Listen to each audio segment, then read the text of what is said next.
Day 18, New Testament in a Year, Matthew chapter 13, verses 33 through 58. Jesus also used this illustration. The kingdom of heaven is like the yeast a woman used in making bread. Even though she put only a little yeast in 3 measures of flour, it permeated every part of the dough. Jesus always used stories and illustrations like these when speaking to the crowds. In fact, he never spoke to them without using such parables. This fulfilled what God had spoken through the prophet. I will speak to you in parables. I will explain things hidden since the creation of the world. Then, leaving the crowds outside, Jesus went into the house. His disciples said, "Please explain to us the story of the weeds in the field."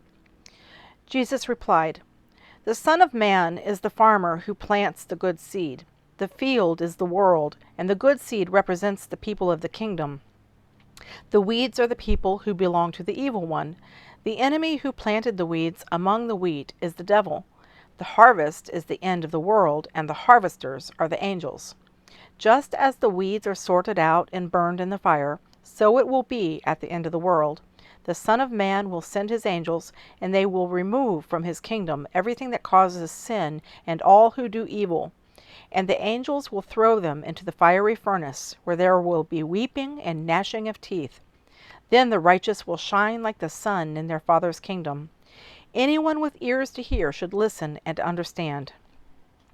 The kingdom of heaven is like a treasure that a man discovered hidden in a field. In his excitement, he hid it again and sold everything he owned to get enough money to buy the field. Again, the kingdom of heaven is like a merchant on the lookout for choice pearls. When he discovered a pearl of great value, he sold everything he owned and bought it. Again, the kingdom of heaven is like a fishing net that was thrown into the water and caught fish of every kind. When the net was full, they dragged it up onto the shore, sat down, and sorted the good fish into crates, but threw the bad ones away.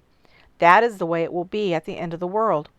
The angels will come and separate the wicked people from the righteous, throwing the wicked into the fiery furnace, where there will be weeping and gnashing of teeth. Do you understand all these things? Yes, they said, we do.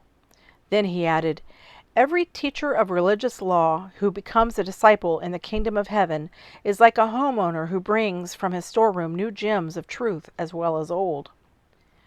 When Jesus had finished telling these stories and illustrations, he left that part of the country. He returned to Nazareth, his hometown. When he taught there in the synagogue, everyone was amazed and said, "Where does he get this wisdom and the power to do miracles?" Then they scoffed. "He's just the carpenter's son, and we know Mary, his mother, and his brothers, James, Joseph, Simon, and Judas. All his sisters live right here among us.